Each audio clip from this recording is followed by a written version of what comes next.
Gila lah, 150, 70 video dalam masa sehari. Korang ada idea ke? Banyak-banyak nak buat macam tu. Korang nak tak saya ajar 50 video dalam masa satu hari pun tak ada masalah. Nak? Jom saya ajar korang. Right, so dekat sini korang boleh tengok, kita pergi dekat viral video. Dekat viral video ni korang boleh tengok untuk korang nak promote produk korang. So untuk korang add saja produk korang. Okay, lepas je korang add produk korang, nanti korang boleh tengok dekat sini satu-satu lah. Korang boleh check nama, korang boleh check kategori, okay, korang boleh check unique selling, benefit, harga yang korang nak. Okay, so ini korang boleh check secara detail lagi lah. Brand and goal ada. So ini semua korang boleh tengok yang mana satu. Okay, dan kalau korang dah semua dah cantik, dah cun, korang pergi dekat sini. Okay, dan korang akan tunggu.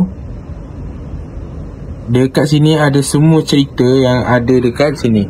Bait, timing, practical, storytelling dan emotion. So ada 5 scene lah.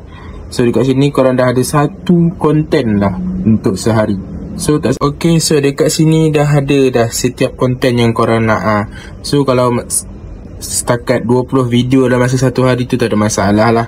So kalau korang puas hati, korang tekan yang ini, okay, create video. Atau korang tak puas hati, korang boleh tekan lagi generate more concept. Nanti dia akan buat baru lah. Okay, so contoh saya sampai sini, tekan. Okay, so dia akan buat untuk korang proses dahulu. So nanti dia akan tengok korang punya 3 act narrative lah.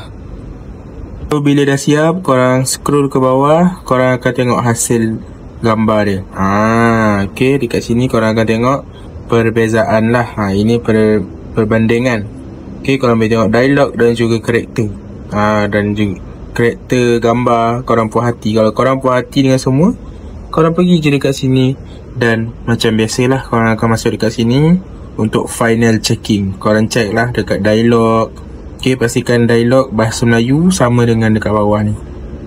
Dekat sini, okay, gambar pun ada dekat sini. So dekat sini saja dah siap satu konten korang. Tak sampai berapa minit pun dah dapat satu konten. Kalau setakat 20 konten tu tak ada masalah lah satu hari. Macam best ke tak best?